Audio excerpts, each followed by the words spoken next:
que se tomó de manera muy centralista, pero que al final ya se tomó, ¿verdad? Bueno, el peso dólar.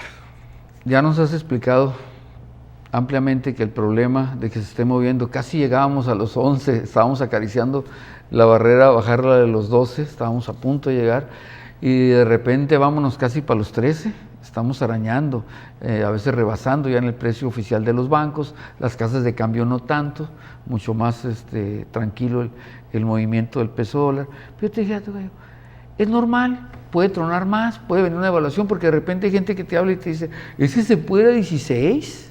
¿Me entiendes? Es que se puede ir a 18. O sea, ¿qué piensas? Bueno, yo no veo esos movimientos tan elevados como algunas personas lo pudieran ver. Como te he dicho en otras ocasiones, en términos de especulación nada es imposible, ¿no? Sí se puede llegar a dar una situación extraordinaria, ¿verdad? De que el peso de repente un día amaneciera a 14 pesos, pero es muy improbable. Sí, porque Banco de México se metería inmediatamente, sí, ¿no? Hasta ahorita Banco de México ha limitado su participación precisamente porque sabe que mucho de lo que está pasando en los mercados internacionales responde a una situación de volatilidad, de alta volatilidad, y que por más que intervenga no va a resolver esos problemas porque está fuera de su capacidad de resolverlos. El tener un tipo de cambio muy bajo, alrededor de los 11 pesos, obviamente daña a los exportadores. Y tenerlo muy elevado también daña a quien importa y finalmente a la sociedad porque tiene que pagar. Lo ideal es que el tipo de cambio esté en equilibrio con una banda de flotación, por así llamarlo, relativamente baja. ¿Cuál sería? Pues mira, si me preguntas a mí, yo he señalado que el peso debe andar alrededor de los 12.50 para estar con cierto equilibrio. Pero obviamente no es tan controlable porque si el Banco de México incrementa, como lo ha venido haciendo las reservas, en una proporción tan elevada como lo hizo, pues eso también repercutió hacia la baja el tipo de cambio, de tal manera que por eso lo vimos alrededor del 12 pesos. Pero en la medida que se dan estos movimientos de volatilidad, las reservas internacionales en un momento van a bajar, porque algunos capitales van a salir, o sea, eso ya se sabe de antemano, que ante la recuperación de los mercados de los países industrializados, tarde que temprano va a haber salida de capitales, sobre todo aquellos que están ahorita buscando refugio en unas altas tasas de interés que se dan localmente. Al aumentar las tasas de interés en el resto del mundo, obviamente parte de ese dinero va a salir. Y en ese momento se tendrá que hacer uso de las reservas y entonces el tipo de cambio deberá de alcanzar un nivel más apropiado a las circunstancias económicas que nos rodean ahorita, ¿no? Está regulando, acaba de regular. Estamos estrenando un sistema bancario que no recibe en efectivo en dólares.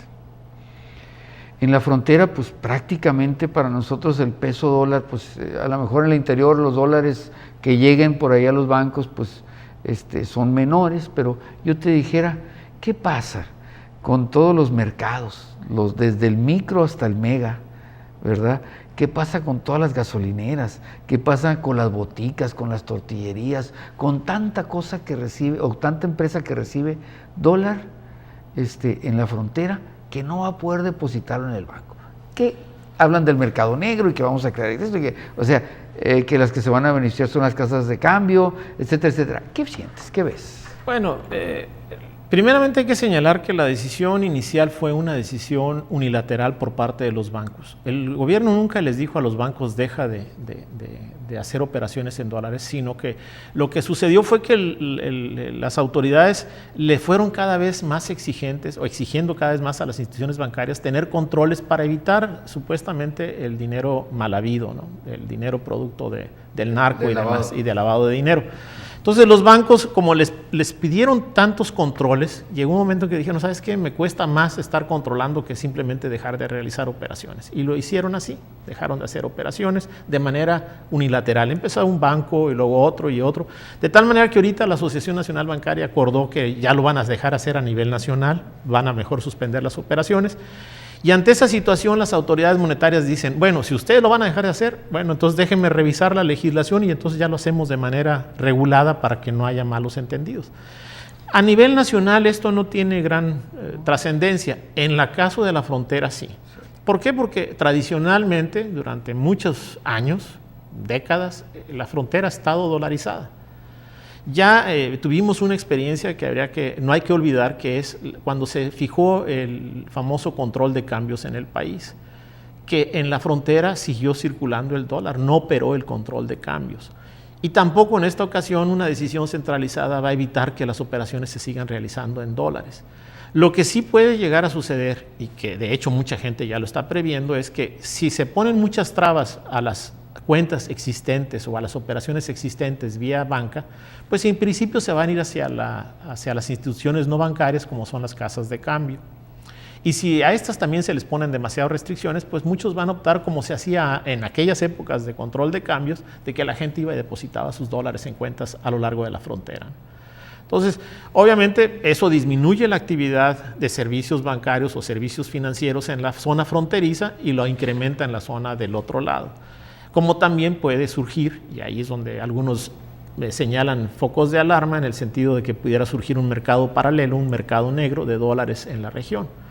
Pero es muy difícil, primeramente, cuantificar o establecer de qué magnitud sería eso. Primero se darían otros elementos como el que te acabo de mencionar, de que la gente buscaría de hacer operaciones de otro índole. Y eso obviamente forza a la economía informal, ¿verdad? Porque lo que no puedes registrar o lo que no puedes generar de manera oficial, pues lo canalizas a la economía informal. La inversión extranjera. El presidente de la República, en su discurso internacional, en todos los foros, habla de que México es un país excelente para invertir, habla de que no los problemas de la seguridad es un México, que los mexicanos estamos trabajando.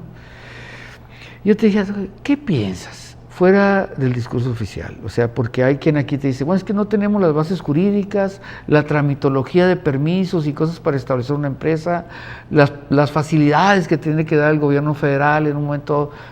A lo mejor el gobierno estatal y municipal sí ayudan, pero te dijera, en perspectivas generales, ¿cómo ves la inversión extranjera para este año y la campaña que está haciendo el presidente para traérsela?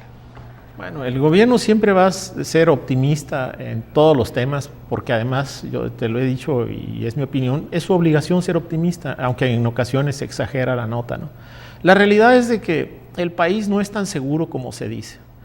Y no es tan seguro porque, en opinión de expertos en materia jurídica, pues hay muchas situaciones que representan inseguridad. Es decir, y no lo digo yo, lo dicen muchos expertos, no solamente en lo que se refiere a acciones de carácter penal, sino en acciones de carácter civil, ¿verdad? Hay muchas cosas que todavía no se han modificado en las leyes de México que permitan una certeza jurídica para quien va a iniciar una acción legal en contra de alguien que le debe o alguien que le ha cometido una acción fraudulenta, etcétera, etcétera. Entonces, si a eso le agregas el problema de que México se ha convertido en un foco de atención a nivel mundial por ser el más violento junto a la economía principal del mundo, que son los Estados Unidos, pues obviamente hay quienes lo piensan dos veces.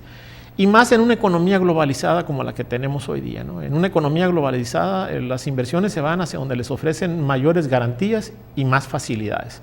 Y en esos dos renglones yo creo que México, bueno, no creo, existen indicadores que dicen que no estamos en los primeros lugares. En algunos ocupamos el lugar 60, en otros ocupamos el lugar 90, en transparencia, y así sucesivamente le podemos ir analizando punto por punto y no andamos tan bien, ¿no? En términos de competitividad, en términos de productividad, etcétera, etcétera. Entonces, yo creo que lo que necesita hacer México, y es una de las cosas que algunos señalamos constantemente, es alejarnos del discurso y meternos a los hechos. Por ejemplo, si en materia de regulación el Ejecutivo tiene las facultades para hacer cambios, la pregunta que todo el mundo nos hacemos, bueno, ¿y por qué no los ha hecho? O sea, no necesita de la autoridad del Congreso en un momento dado para hacerse una serie de cambios a todo lo que es en materia regulatoria por parte del Ejecutivo. O sea, él tiene la capacidad y tiene la autoridad para hacer los cambios y sin embargo no se hacen, ¿verdad? Y realmente el avance que se ha tenido a lo largo de esta administración y de hecho en la última década pues es mínimo, ¿no? Es más el discurso que lo que se refleja en los hechos, ¿verdad?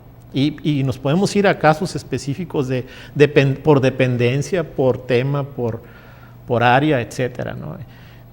Y en ese sentido pues yo creo que también hay mucha crítica en ese sentido hacia el gobierno, ¿no? De que necesitamos más acciones y menos retórica. Bueno. Enrique Rovirosa Miramontes, a nombre de las ciudades de maquiladoras de Tijuana y Mexicali y Oshima, California, gracias por acompañarnos. Te agradezco la invitación, como siempre, muy amable. Gracias a ustedes.